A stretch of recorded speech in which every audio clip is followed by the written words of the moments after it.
Assalamualaikum warahmatullahi wabarakatuh. Selamat siang pemirsa, apa kabar Anda sore hari ini? Siang menjelang sore ya pemirsa ya. Semoga semuanya menyaksikan acara ini dalam keadaan sehat ya.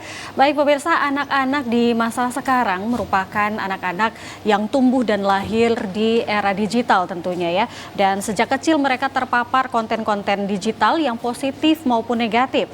Kemajuan teknologi sebenarnya telah memberikan banyak dampak positif ya, termasuk mendukung pembelajaran anak. Namun ruang digital belum sepenuhnya aman. Kasus eksploitasi seksual anak terus saja terjadi. Kemudian anak-anak juga sangat beresiko terpapar konten pornografi karena dapat mengaksesnya dengan mudah ya. Dan kemudian anak-anak juga menjadi sangat rentan menjadi korban kejahatan di ruang digital. Kita akan bahas permasalahan ini pemirsa dengan tema peran anak dan orang muda menjadi pahlawan digital dalam melindungi anak dari kekerasan berbasis elektronik. Bersama saya Ayu Alviniokori tentunya dalam dialog ruang publik. Kita akan bahas tentunya bersama dengan narasumber yang sudah kita undang khusus untuk membahas permasalahan ini ya pemirsa. Kita sapa dulu narasumber kita, ada 3 wanita cantik ya di sini. Yang pertama kita sapa dulu ada Alisya Az-Zahro yang merupakan anggota komunitas anak Hero of Digital Protection atau HIDIPRO Medan. Selamat sore Alisya. Selamat sore Kak. Sehat Alisya? Alhamdulillah sehat. Terima kasih sudah hadir. Yang kedua ada Malika Irvani Rangkuti yang merupakan anggota komunitas anak Hero of Digital Protection atau HIDIPRO Medan juga ya. Selamat sore Malika, apa kabar? Sore Kak, Alhamdulillah sehat. Sehat ya. Dan yang ketiga yang terakhir ada Anggriani Mahdianingsi. Dia merupakan koordinator global program Yayasan Pusat Kajian dan Perlindungan Anak atau PKPA. Selamat sore. Anggi ya panggilannya ya? Anggi aja. Anggi sehat? Sehat, Alhamdulillah. Terima kasih ya Anggi, Malika dan juga Alisya sudah hadir di studio TVRI Sumatera Utara. Tentunya akan berbincang-bincang bersama kita ya pemirsa, karena ini memang kasus ataupun persoalan yang memang harus kita perbincangkan bersama, kemudian kita mencari solusinya bersama ya pemirsa ya. Baik, sebelum kita membahas lebih lanjut lagi sebenarnya seperti apa caranya supaya anak-anak kita terhindar dari kekerasan berbasis digital ini, mungkin kita terlebih dahulu harus memahami ya pemirsa ya, sebenarnya apa sih kekerasan berbasis elektronik ini, seperti itu ya. Mungkin siapa yang duluan ini yang ingin menjawab? Anggi dulu boleh, silakan. Boleh.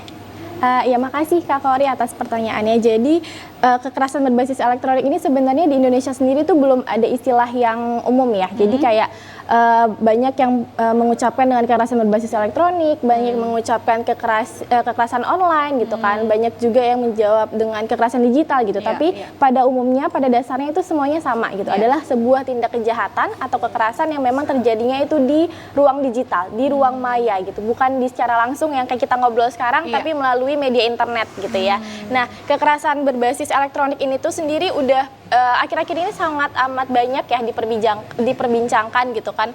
Misalnya kayak ada istilah tentang kekerasan gender berbasis online gitu ya. Abis itu ada banyak sekali kekerasan terhadap anak gitu yang terjadi di internet gitu. Nah, bentuk-bentuknya apa? Bentuk-bentuknya juga sama sebenarnya sama yang terjadi di secara langsung. Hanya saja dia sudah bertransformasi ke dunia internet. Hanya saja dia sudah mulai merambah ke dunia internet, bahkan udah mulai menciptakan bentuk-bentuk kejahatan baru. Misalnya apa? Misalnya ada perundungan di cyber, kita biasa kenal dengan cyberbullying ya. Habis itu ada pornografi seperti yang tadi Kak Kori sampaikan gitu ya, tentang pornografi atau kita sebutnya juga dengan materi yang bermuatan kekerasan seksual terhadap anak. Baru habis itu ada eksploitasi seksual anak gitu ya. Lalu juga anak-anak terpapar konten-konten pornografi, terpapar konten-konten judi online gitu ya, bahkan hingga terpapar dengan konten yang hoax gitu. Nah, itu semua itu termasuk dari kekerasan berbasis elektronik yang kita bahas pada hari ini. Begitu Kak. Baik, wah ini kan memang sangat-sangat miris sekali ya. Kalau ini memang banyak sekali kasusnya yang memang makin hari semakin banyak begitu. Kita setiap hari melihat media ya pemirsa ya, ada saja berita-berita mengenai kekerasan terhadap anak kah, kekerasan seksual terhadap anak yang berbasis digital juga sudah semakin marak begitu.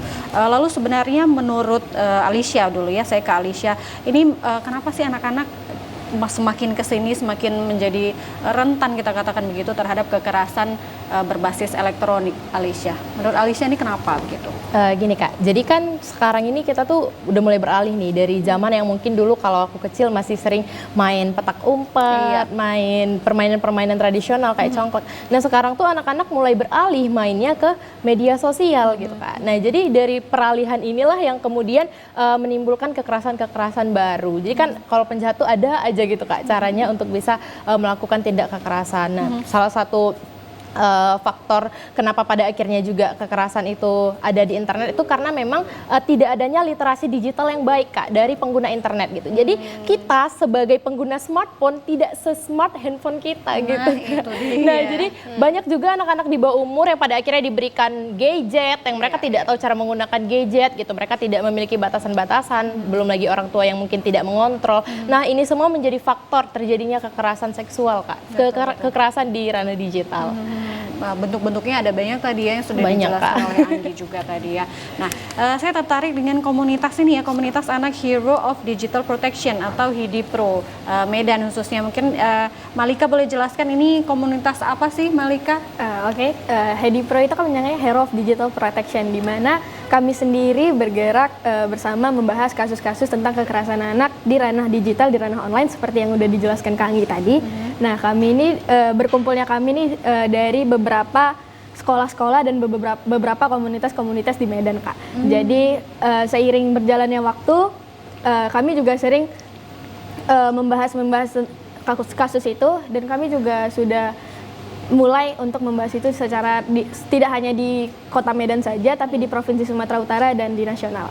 Oke, berarti komunitas ini khusus untuk membahas persoalan anak begitu ya, dan terfokusnya di dunia digitalnya begitu ya. Oke, baik. Nah, kalau PKPA sendiri, Anggi, ini kalau di era saat ini nih berapa banyak nih kasus yang laporannya kasus terhadap kekerasan terhadap anak di digital sendiri? Jadi mungkin kenalan dikit tentang PKPA lah ya. Jadi PKPA ini adalah Pusat Kajian dan Pelindungan Anak, sebuah lembaga pelindungan anak dan juga pemenuhan hak anak yang ada di Kota Medan. Tapi nggak hanya di Medan aja, tapi kita juga ada beberapa cabang, ada di Nias, ada di Palu, bahkan ada sekretariatnya di Jakarta juga di nasional. Jadi di PKPA ini ada banyak sekali program dan banyak sekali unit ya yang membahas terkait dengan pelindungan dan juga pemenuhan hak anak. Nah, kalau misalnya tentang kasus-kasus yang kita dampingi itu dia ada di namanya unit pusat pengaduan anak. Jadi terkait dengan pendampingan hukum, terkait dengan pelaporan kasus-kasus kekerasan gitu. Karena kita juga bersinergi dengan pemerintah itu di unit pelayanan terpadu pelindungan perempuan dan anak gitu untuk penanganan kasus-kasus berbasis elektronik atau kasus-kasus kekerasan terhadap anak pada umumnya. Nah, kalau misalnya tadi Kak Kaudin nanya pertanyaannya adalah berapa jumlah kasusnya, sayangnya itu ternyata di Medan ini kita belum dipilah. Kita belum ada data terpilah yang cukup jelas yang menjelaskan bahwa kasus ini adalah kasus yang terjadi di elektronik ataupun yang secara langsung. Nah, hambatan lainnya adalah anak-anak yang mengalami kasus kekerasan online terutama itu tidak melaporkan kasusnya kepada lembaga pengaduan baik itu PKPA maupun di UPT PPA gitu. Jadi akhirnya malah yang tercatat itu adalah kasus-kasus yang bukan terjadi di online gitu. Padahal kita tahu mungkin itu malah lebih banyak ya kasus-kasus yang terjadi di online gitu. Baik itu sexting ya kan, misalnya kayak dia diperas untuk memberikan foto, misalnya kayak kita sering bilang itu pub sex gitu kan, atau video call sex atau yang lainnya gitu. Jadi seringnya itu malah karena anak-anak itu nggak sadar kalau misalnya dia sudah menjadi korban kekerasan, akhirnya dia tidak melaporkan, atau mereka malu, atau bahkan mereka nggak tahu kalau misalnya itu ada lembaga yang memang bisa menerima pengaduan gitu. Nah, makanya di PKPA sendiri pun nggak hanya untuk penanganan, kita ada di yang program yang saya jalanin ya bersama dengan teman-teman juga, kita ada namanya program Stopping Cybercrime Against Children, More Safety and Protection on the Internet, agak panjang nah programnya. Nah, program ini tuh kita ada 3 fokus yang kita lakuin. Yang pertama adalah terkait dengan peningkatan kapasitas dari aktor perlindungan anak. Jadi aktor perlindungan anak ini tuh bisa sekolah, bisa aparat penegak hukum, bisa private sector bahkan, dan juga aktor-aktor perlindungan anak lainnya, masyarakat gitu kan, tadi UPT PPA gitu. Nah, kita harus memastikan bahwa mereka memiliki kapabilitas yang cukup dan bisa untuk menangani atau mencegah kasus-kasus kekerasan berbasis elektronik. Nah, selain itu kita juga melakukan advokasi terkait dengan program dan juga kebijakan pemerintah, baik itu di tingkat kota maupun di tingkat nasional, untuk bisa mengakomodir lah terkait dengan pelindungan anak di ranah daring ini gitu. Dari yang ketiga adalah terkait dengan pendampingan anak-anak gitu ya, komunitas anak, salah satunya ya komunitas anak HediPro, untuk kita make sure bahwa mereka bisa melindungi diri mereka sendiri di internet dan juga bisa mengkampanyekannya ke teman-teman. Jadi nggak hanya terkait dengan penanganan, tapi kita juga bergerak di pencegahan kasus kekerasan ini gitu. Oke, benar sekali. Nah, saya kembali ke Alicia, sebenarnya apa yang mendasari kalian sehingga membentuk komunitas ini, dan sebenarnya apa sih pentingnya perlindungan terhadap anak begitu ya dalam kekerasan berbasis elektronik ini, Alicia?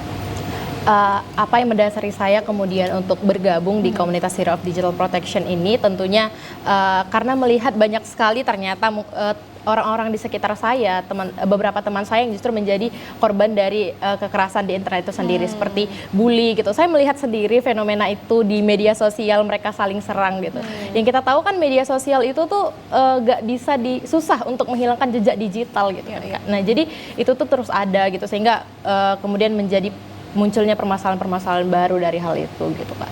Terus juga pada akhirnya aku senang banget bisa ketemu sama teman-teman di sini, karena memang kami di sini juga diberikan kapasitas untuk bisa benar-benar melindungi diri kami gitu Kak dari kekerasan di internet. Gak cuma itu aja, tapi kami juga dididik untuk menjadi peer educator. Kami bilangnya peer educator kalau di Indonesia pendidik sebaya. Jadi kita datang ke sekolah-sekolah mengkampanyekan terkait keamanan digital di ranah daring gitu-gitu Kak. Jadi benar-benar sih aku ngerasain seneng banget bisa gabung di Hero of Digital Protection. Jadi kalian ini masih pelajar atau? Aku gabungnya dari aku masih SMA. Jadi dari aku masih umur 16 tahun aku udah gabung bareng mereka. Sekarang aku udah 18 tahun. Oke, baik. Berarti komunitas ini terbuka untuk para pelajar juga ya? Benar sekali Kak. Khususnya memang untuk anak-anak Kak. Memang fokusnya adalah di anak-anak. Pelajar seperti itu ya, baik. Nah, kalau HediPro ini sendiri program kerjanya apa saja, Malika? Oke, dari HediPro sendiri kalau untuk program kerjanya kita juga nggak bisa bilang ada program kerjanya kan Kak, karena juga kadang kita yang tadi kayak dibilang Kak Ica, kita juga sama-sama ngajak teman-teman untuk membahas atau untuk saling tahu apa itu keamanan berinternet keamanan berinternet khususnya apalagi di zaman sekarang yang memang benar-benar kalau tentang internet kita nggak bisa langsung untuk melihatnya, karena internet kan banyak hal-hal tersembunyi yang kita nggak ketahui kan Kak. Nah, jadi dari kami sendiri, kami biasanya itu kayak ada sama-sama konsultasi ke pihak terkait seperti pemerintah dan stakeholder lainnya untuk membahas dan mengadvokasi apa-apa saja yang ada tentang kekerasan di ranah digital itu. Kami juga pernah advokasi ke sekolah-sekolah, juga terus ke stakeholder, juga ini kami juga sedang berhubung dengan kegiatan sebentar lagi Hari Anak, kami juga akan ada mengadakan event di Hari Anak itu. Oke, tentunya terus mensosialisasikan ini ke yang paling terpenting sebenarnya ke sekolah-sekolah ya, supaya semua pelajar juga mengetahui tentang pentingnya literasi digital, kemudian seperti itu ya. Nah, kalau dari Alicia sendiri sebenarnya kalau untuk para pelajar nih seusia-usia kalian juga anak-anak muda, apa yang harus mereka lakukan ya agar dapat terbentengi lah ya dari yang namanya kekerasan yang berbasis elektronik tersebut? Yang pertama itu pasti kita harus rajin-rajin Kak cari informasi di internet. Karena gini, perlindungan informasi terkait perlindungan anak di internet ini itu nggak ada di pelajaran formal. Iya, betul. Jadi tidak ada di sekolah formal itu diajarkan tentang bagaimana kamu berinternet dengan baik. Nah, untuk itu ya sebagai anak muda nih, Gen Z, kita sendiri yang harus cari di internet gimana misalnya cara perlindungan diri kita selama berselancar di internet. Kalau dari aku sendiri dan mungkin juga dari teman-teman sama, kita biasanya itu yang pertama, yang paling penting sekali adalah melindungi data pribadi Kak. Karena itu sangat bisa kayak pinjaman online itu bisa dari data mereka ambil dari data pribadi kita, dan kejahatan-kejahatan lain juga terjadi karena kebocoran data pribadi gitu. Kalau data pribadi itu kan kayak nama, terus juga ada tanggal lahir, NIK gitu-gitu. Nah, aku ngelihat banyak banget orang yang justru nge-share itu gitu kan. Jadi kalau kakak tahu ada di Instagram yang untuk story itu ada balasan apa sih namanya? At yours. At yours. Nah, at yours. Nah, fitur at yours itu tuh ada, pernah aku lihat kayak fotoin KTP kamu dong gitu. Nah, terus banyak banget yang justru ngebales, ngefoto-fotoin KTP mereka. Nah, aku miris banget sih Kak di situ. Padahal KTP itu tuh di situ semua informasi pribadi kita kan, yang memang tidak boleh sembarang orang mengakses itu gitu. Tapi justru di-share, ya mungkin ini terjadi karena mereka kurang aware atau justru mereka nggak tahu kalau ternyata data pribadi itu bisa dipakai untuk kejahatan gitu sih Kak. Berarti di Hidipro sendiri juga diberikan edukasi juga ya terkait dengan bagaimana perlindungan diri supaya kita tidak menjadi korban lah ya dari kekerasan. Kami 3 bulan sekali itu 3 bulan sekali melakukan konsultasi Kak. Jadi bukan konsultasi namanya ya. Iya, bukan hanya sekedar komunitas biasa, tapi juga ada penguatan-penguatan di mana kami diberikan materi baru gitu. Apalagi kalau misalnya libur sekolah, kayak di tahun lalu tuh kami ada kegiatan sampai 3 hari kayak training gitu. Dan itu kegiatannya bermanfaat banget. Mulai dari belajar public speaking, juga belajar tentang bagaimana undang-undang perlindungan anak. Kayak gitu. Wah, baik. Tentunya ini sangat bermanfaat sekali Hidipro ini. Untuk itu mungkin teman-teman di luar sana mau bergabung masih bisa ya untuk bergabung di Hidipro begitu ya. Saya kembali ke Anggi. Anggi, usia berapa sih sebenarnya Anggi yang rentan sekali nih terhadap kekerasan anak berbasis elektronik? Terkait dengan usia ini yang sangat amat rentan tentu di remaja, dalam kategori remaja yang dia itu di sekitaran di 12 sampai di 17 tahun gitu ya untuk kategori usia anak.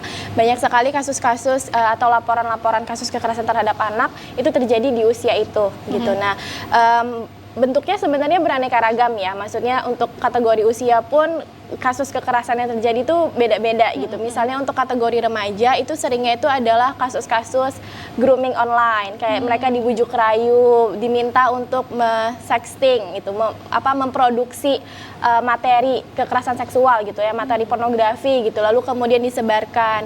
Ini juga bisa karena mereka misalnya menjalin hubungan romantis nih ya kan sama pacar gitu kan, habis itu diminta untuk video call, terus direkam ya kan, habis itu disebarkan. Nah, kalau misalnya untuk anak-anak kecil, anak-anak di bawah usia itu justru banyaknya mungkin di cyberbullying gitu. Jadi karena anonim ini kan, jadi memanfaatkan anonim, terus anak-anak itu menjadi korban dari perundungan cyber gitu. Netizen-netizen yang akan komentar negatif gitu kan, atau malah memang mereka secara sengaja untuk menyerang gitu si anak gitu. Itu biasanya di anak-anak SD itu banyak sekali terjadi perundungan cyber gitu. Nah, mungkin untuk yang lebih kecil dari SD, kita akan banyak sekali menemukan kasus yang mereka jadinya adiksi terhadap gadget, lalu kemudian akhirnya terpapar juga konten-konten pornografi, terpapar juga konten-konten negatif seperti judi online gitu kan, dan sebagainya. Sampai akhirnya mungkin kasus yang beratnya adalah mereka sampai meniru gitu, apa yang mereka lihat di handphone itu tadi gitu ya. Mungkin di YouTube atau di short atau di reels gitu kan, di TikTok ada video-video yang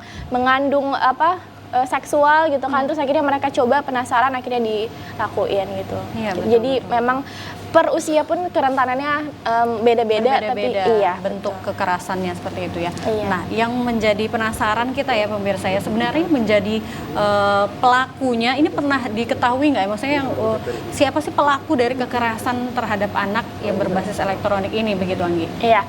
Terkait dengan pelaku justru ini sangat amat anonim gitu ya. Jadi karena ini online, kita bisa menggunakan identitas palsu gitu kan. Kita juga bisa berpura-pura jadi seseorang gitu kan, yang membuat citranya tuh baik. Misalnya kayak kita pura-pura jadi dokter, terus kita ajak anak buat konsultasi tentang kesehatannya. Karena kasus ini pernah terjadi di Kalimantan memang, tapi di Medan sendiri kebetulan saya belum pernah jumpai kasus yang itu karena belum ketemu aja mungkin pelakunya gitu ya. Jadi dia itu berpura-pura sebagai dokter, terus dia menawarkan konsultasi kesehatan nih sama si anak, terus kemudian diminta buat foto tanpa busana, terus akhirnya itulah yang dia gunakan gitu kan. Jadi terkait dengan internet ini amat sangat anonim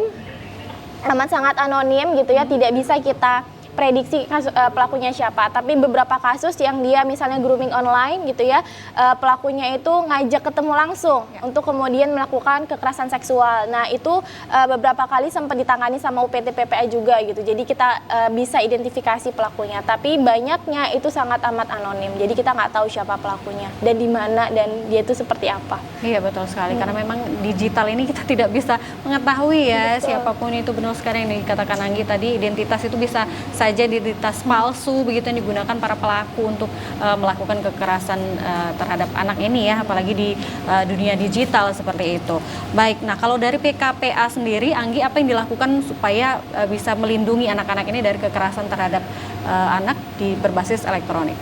Iya, seperti tadi yang saya sampaikan, kita ada upaya-upaya dari berbagai lini ya. Jadi nggak hanya untuk pemerintah, nggak hanya untuk guru, nggak hanya untuk orang tua, nggak hanya untuk anak, tapi kita memanfaatkan semua lini. Kita mengajak semua lini untuk berkolaborasi bersama-sama untuk sadar bahwa perlindungan anak ini nggak hanya tanggung jawab satu aktor aja, tapi semuanya gitu. Semuanya punya peran, semuanya punya tanggung jawab untuk melindungi anak gitu. Jadi kita melakukan peningkatan kapasitas, tentu ya, peningkatan kapasitas, penyadaran, sosialisasi gitu ya kepada masyarakat, orang tua, guru gitu. Terus juga aparat penegak hukum, kita memastikan bahwa mereka tahu ini ada peraturannya enggak gitu, ada undang-undang yang bisa dipakai enggak gitu kan. Bagaimana mereka berperspektif anak, berperspektif korban gitu. Lalu kita juga mengupayakan advokasi ke pemerintah karena memang sampai saat ini itu tidak ada satu peraturan khusus yang akan mengakomodir si perlindungan anak online ini. Jadi kita harapannya itu di nasional, bahkan kita berjejaring dengan lembaga lain ya, dan juga Kementerian Pemberdayaan Perempuan dan Perlindungan Anak dan juga Kominfo, supaya ada satu peraturan yang bisa menjadi acuan bagi kita semua untuk penyelenggaraan perlindungan anak online gitu. Betul. Nah, ini lagi tahap harmonisasi sih gitu. Jadi harapannya ini bisa segera dilegalkan, disahkan menjadi sebuah peraturan, setidaknya peraturan presiden gitu. Nah, kita juga tadi yang seperti yang teman-teman Handipro sampaikan, mereka melakukan kampanye, mereka melakukan edukasi, kita mengoptimalkan partisipasi anak gitu ya. Jadi anak-anak itu punya hak untuk berpartisipasi, untuk menentukan gitu kan, dan juga untuk menyuarakan suara mereka terkait dengan perlindungan anak ini gitu. Jadi kita berkolaborasi dengan seluruh sektor ya. Gitu. Betul, seluruh sektor bertanggung jawab atas ini ya, bukan hanya satu aktor saja yang dikatakan Anggi tadi, benar sekali. Silakan pemirsa, bagi Anda yang ingin bergabung sama kami, mungkin sharing-sharing pengalamannya ataupun ada yang ditanyakan boleh ya di 081161000386, sekali lagi 081161000386. Kita akan buka line telepon interaktif, kita akan berdiskusi di sini ya. Silakan sharing-sharing pengalaman Anda begitu ya. Nah, tadi saya menarik yang dikatakan Anggi bahwa yang menjadi korban ini anak-anak ini kadang tidak tahu begitu ya, bahwa ini adalah bentuk kekerasan terhadap anak, kemudian tidak tahu juga bahwa ada lembaga yang melindunginya begitu. Nah, di momen ini mungkin kita beritahukan juga kepada anak-anak di luar sana mungkin yang pernah menjadi korban atau yang sedang menjadi korban, mereka harus apa begitu. Siapa nih yang ingin menjawab? Dari Handipro sendiri ada tidak disosialisasikan jika kalian mengalami hal seperti ini, menjadi korban, kalian harus apa begitu? Malika. Oke, boleh. Teman-teman yang jika mengalami masalah-masalah seperti kekerasan di ranah online, teman-teman bisa konsultasi dulu terhadap kita. Teman-teman boleh cek di Instagram kita, boleh kan ini? Boleh, di mana teman-teman boleh cek Instagram kita di Hero of Digital Protection. Seperti yang saya bilang tadi juga, kita sedang mendekati event Hari Anak. Untuk teman-teman yang ingin join dan ingin bergabung dengan kita, teman-teman boleh lihat di Instagram kita. Kita sedang ada pembukaan Duta Perlindungan Anak khususnya di Kota Medan untuk teman-teman yang berusia dari 14 tahun sampai 16 tahun. Di situ teman-teman juga bisa mendapatkan banyak sekali masalah, bukan masalah sih, tapi lebih ke apa sih yang harus teman-teman lakukan untuk jika teman-teman merasakan atau mengalami masalah itu, atau di lingkungan sekitar teman-teman merasakan itu, atau teman-teman lah gitu, mengalami masalah itu. Betul. Jadi boleh join ya nanti di Hari Anak tanggal berapa? Hari Anak sebenarnya di tanggal 23, tapi kita acaranya di tanggal 27, dan untuk Duta Perlindungan Anak tadi kita buka dari kemarin di bulan Juni di tanggal 13 sampai di tanggal 13 Juli nanti. Teman-teman bisa cek ketentuan dan cek ketentuan dan apa-apa saja yang harus teman lakukan. Baik. Nah, kalau di luaran sana ada yang menjadi korban begitu, Alicia, terus mereka malu begitu, tidak berani speak up, itu apa yang ingin Alicia sampaikan kepada teman-teman di luar sana? Oke, mungkin untuk teman-teman yang hari ini menjadi korban dari kekerasan di internet, yang pertama kali teman-teman bisa lakukan adalah ceritakan kasus ini kepada orang yang paling teman-teman percayakan. Semisalnya orang tua, atau mungkin ketika kita merasa orang tua tidak memungkinkan, bisa cerita ke tante, ke keluarga-keluarga yang lain, atau bahkan ke guru. Teman-teman boleh banget untuk cerita ke situ gitu, ke mereka. Nah, kemudian setelah itu nanti orang dewasa akan melaporkan juga ke pihak berwajib seperti mungkin UPT PPA atau PKPA sendiri. Nah, setelah itu akan ada penanganan-penanganan. Jadi teman-teman di luar sana, terutama untuk kasus kejahatan seksual ya Kak, karena itu cukup memalukan bagi mereka. Ya, betul. Nah, jadi saya mau bilang nggak usah malu untuk speak up. Kamu nggak perlu untuk muncul ke publik untuk bisa menyelesaikan kasus ini, karena akan ada orang-orang atau unit-unit tertentu yang akan membantu kamu menyelesaikan kasus kamu tersebut. Betul, istilahnya ada yang memfasilitasi. Iya, gitu benar ya. banget, Kak. Dan yang perlu diketahui oleh teman-teman di rumah bahwa kalian akan terlindungi begitu, akan aman, tidak akan disebarluaskan identitasnya dan lain sebagainya. Begitu tidak ya kalau di PKPA, kalau ada yang ingin melapor itu bagaimana prosedurnya, caranya seperti apa? Ya, jadi di PKPA kita ada unit pusat pengaduan anak yang bisa didatangi secara langsung bagi itu yang berdomisili di Medan ya. Jadi bisa langsung datang ke kantor kita di Setiabudi, Pasar 1, Tanjung Sari, Pusat Kajian dan Perlindungan Anak. Di situ kita bisa melapor langsung, ada pendamping hukumnya. Lalu kalau misalnya untuk online sekalipun kita juga punya hotline pengaduan. Nanti juga ada website yang kalau misalnya belum mau pengaduan nih tapi baru konsultasi dulu terkait dengan apa yang dia lakukan gitu kan, itu bisa di websitenya PKPA di pkpaindonesia.org. Nanti di situ ada layanan konsultasi yang bisa diakses sama anak-anak untuk menanyakan atau untuk mengkonsultasikan permasalahan yang dia hadapi. Baru nanti dari kita akan ada penjangkauan langsung terhadap apa yang diceritakan sama anaknya gitu. Apakah dia butuh pendampingan hukum, apakah dia butuh konselor, atau apakah dia butuh semacam upaya preventif lainnya yang bisa dilakukan sampai KPA gitu. Jadi bagi anak-anak pun kalau misalnya tidak berani datang gitu ya ke kantor, nggak apa-apa, hubungi aja ke tadi layanan konsultasi yang ada di website, atau nanti ada di hotline pengaduannya, juga ada nomor teleponnya di websitenya PKPA. Atau di Instagram kalau misalnya yang lebih mudah diakses ya, di Yayasan PKPA. Yayasan PKPA ya, boleh kalau nggak bisa langsung datang ya, bisa ditelepon ataupun melalui DM di Instagram juga bisa ya, dan pastinya nanti akan langsung direspon oleh tim dari PKPA seperti itu. Baik, nah untuk itu harus berani speak up ya, karena tidak akan ada yang tahu kalau kalian tidak berbicara begitu ya, tidak menyampaikan, tidak melaporkan begitu ya, karena sekarang sudah ada lembaga yang melindungi akan hal itu gitu. Kalian tidak sendirian, jangan menghadapi permasalahan ini sendiri begitu ya, jangan malu juga karena ini permasalahan bersama sebenarnya yang harus sama-sama kita selesaikan begitu ya.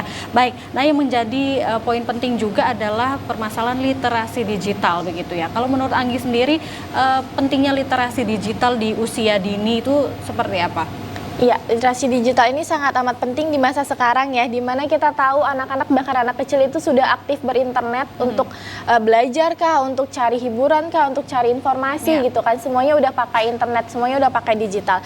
Jadi kita itu mengkampanyekan juga terkait dengan kenapa literasi digital ini penting, karena mereka nggak hanya mampu membaca, tapi mereka juga mampu memahami, menyerapi, dan juga mampu menerapkan apa sih sebenarnya yang boleh dibagikan dan tidak boleh dibagikan di internet gitu. Apa sih yang boleh disaring gitu kan, apa sih yang boleh diterima gitu di internet. Jadi literasi digital ini juga termasuk jadi bagaimana mereka memanfaatkan si internet itu sendiri. Apakah mereka memproduksi konten-konten yang positif gitu kan, atau apakah mereka memang mengedukasi teman-temannya yang lain gitu. Jadi literasi digital ini cukup besar ya sebenarnya cakupannya, nggak hanya bagaimana sekedar mereka membaca gitu, tapi itu juga penting bagaimana mereka membaca keseluruhan gitu ya. Terutama kan sekarang banyak banget informasi-informasi yang beredar itu belum tentu kebenarannya gitu ya, hoax dan sebagainya gitu. Jadi ketika mereka memiliki kemampuan literasi digital yang cukup gitu, otomatis mereka juga mampu menyerap dan juga mampu menyaring apa-apa aja yang ada di internet, apa yang mereka bagikan dan apa yang mereka dapatkan dari internet. Betul,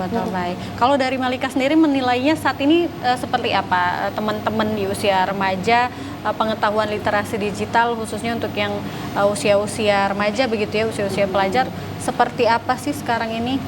Kalau menurut Malika sendiri ya Kak, untuk literasi digital di Indonesia khususnya itu memang sedikit kurang karena bisa kita ketahui juga Indonesia merupakan salah satu negara yang literasinya masih kurang dari negara lain khususnya di Asia Tenggara. Nah, bisa jadi dari kurangnya literasi digital tadi teman-teman bisa mendapatkan dampak dari apa yang ada dari kekerasan terhadap anak di ranah digital. Nah, salah satunya termakan hoax. Nah, di hoax itu kan kita nggak tahu tuh dari clickbaitnya aja kita bisa percaya apa isinya. Bahkan belum baca isinya kita udah percaya nih sama dari clickbaitnya gitu kan. Jadi teman-teman seharusnya mungkin lebih memperbanyak literasi digital karena itu sangat penting karena di masa sekarang smartphone memang sangat di zamannya kita smartphone itu memang canggih lah seperti kata Kak Ica tadi. Tapi kita harus mengimbangi dengan kecanggihan teknologi itu ya. Betul. Nah, yang menjadi penting ini kan kadang kadang anak ini lebih pintar begitu dari orang tua begitu ya, Anggi ya. Dan kadang orang tua juga tidak tidak memberikan peraturan kepada anak dalam penggunaan digital itu sendiri. Pendidikan literasi kepada anak ini penting gitu. Kemudian kalau pendidikan literasi terhadap orang tua ini bagaimana? Literasi digital terhadap anak menurut Anggi gimana? Kepada orang tua begitu? Ya kalau misalnya kita lihat kenyataannya sekarang, ya itu tadi ya anak malah lebih paham gitu kan. Orang tua buat Facebook aja minta tolong anaknya gitu buatin Facebook dulu gitu. Nah, padahal seharusnya kalau misalnya dari kita ya, sebelum anak menggunakan internet, yang dilakukan orang tua tuh bukan ngasih HP. Tapi bagaimana dia ngasih pemahaman ke anak terkait dengan keamanan cyber. Apa yang bisa apa yang bisa dilakukan sama anaknya di internet itu yang sebenarnya harus dipahami dulu sama orang tua sebelum mereka memberikan handphone ke anaknya. Tapi saya kan kalau kita lihat sekarang malah itu yang luput ya dilakukan sama orang tua. Jadi kalaupun kita bertemu dengan, maksudnya kita lakukan sosialisasi dengan orang tua, kita ya itu sih, maksudnya kita kasih gambaran kalau misalnya nggak serta-merta anak itu diem pakai handphone itu aman-aman aja. Belum tentu, jangan-jangan dia di game online bahkan bisa kena grooming. Jangan-jangan dia di sosial media udah kena cyberbullying gitu kan. Jadi yang kita advokasi juga ke orang tua adalah bagaimana mereka memperhatikan anaknya. Orang tua juga menjadi teman anaknya gitu kan. Mereka tahu dan mereka menjadi tempat cerita bagi anaknya gitu. Jadi apa yang anaknya hadapi di internet itu dibagikan sama anaknya ke orang tuanya gitu. Kita juga mengadvokasi kalau misalnya sekarang itu udah banyak banget ya layanan fitur parental control. Jadi gimana kalau misalnya orang tua itu bisa mengawasi dan juga bisa memberi perhatian kepada anaknya dalam penggunaan internet. Tapi balik lagi sekarang itu anak-anak kan nggak mau ya dikontrol gitu ya. Jadi kayak privasi dan sebagainya. Jadi yang kita advokasi adalah bagaimana mereka bisa memberi perhatian paling enggak gitu. Jadi bukan karena orang tua sibuk akhirnya anaknya dikasih handphone terus ya udah biarin gitu aja gitu. Tapi ya bagaimana orang tua bisa menjadi teman, bisa menjadi sahabat bagi anak supaya kalau misalnya anaknya terjadi sesuatu hal di internet terutama ya itu bisa dibantu sama orang tua. Terus misalnya kalau orang tua yang udah mulai melek nih, tiap-tiap aplikasi itu kan ada batasan usia ya. Nah, batasan usia itu kan nggak serta-merta ada doang gitu, tapi memang harus kita taati karena balik lagi ada aplikasi atau ada layanan fitur yang memang sesuai dengan usia anak tertentu gitu. Jadi orang tua juga harus aware gitu ketika anaknya download sesuatu itu tuh sesuai enggak sama usianya mereka gitu kan. Mereka udah boleh belum mengakses itu, mereka udah boleh belum tergabung di situ gitu. Jadi itu yang kita coba diskusikan juga sama orang tua, kita coba ajak mereka untuk refleksi bagaimana pola asuh digital mereka gitu kan, apakah mereka sudah menerapkannya atau belum gitu. Betul. Karena gitu kalau sih. untuk usia anak begitu ya, anak dan remaja ini sebenarnya aktor yang paling penting adalah orang tua sebenarnya. Karena kan anak itu memiliki gadget seperti itu atas izin dari orang tua, sehingga sebenarnya orang tua harusnya memberikan batasan-batasan dan aturan-aturan kepada anak dalam penggunaan gadgetnya seperti itu ya Bapak Ibu ya, menjadi alarm untuk kita bersama lah begitu. Baik, kita akan lanjutkan kembali perbincangan kita. Untuk itu Anda tetap bersama kami di Ruang Publik, kami akan kembali sesaat lagi.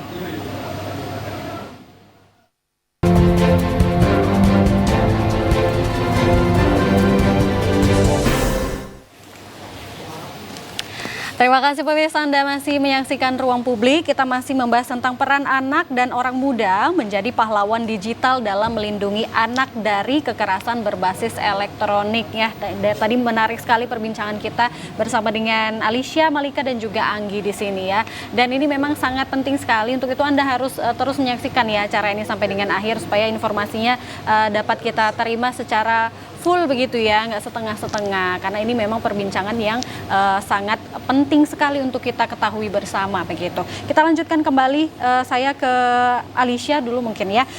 Kalau tadi kan di Malika sempat menyebutkan bahwa di Hari Anak nanti akan ada event Hari Anak begitu ya. Boleh dijelaskan kepada pemirsa di rumah yang mungkin juga ingin juga ikut bergabung di event Hari Anak tersebut, Alicia? Oke, jadi di Hari Anak nanti kami akan ada kegiatan yang pertama itu ada namanya COP Ambassador, jadi kayak brand ambasadornya untuk kegiatan Hero of Digital Protection, Duta Perlindungan Anak lah. Nah, jadi persyaratannya itu usia 14 sampai dengan 16 tahun, berdomisili di Kota Medan, terus memiliki ketertarikan lah di bidang perlindungan anak. Nah, ini juga kami masih buka pendaftaran sampai tanggal 12 nanti.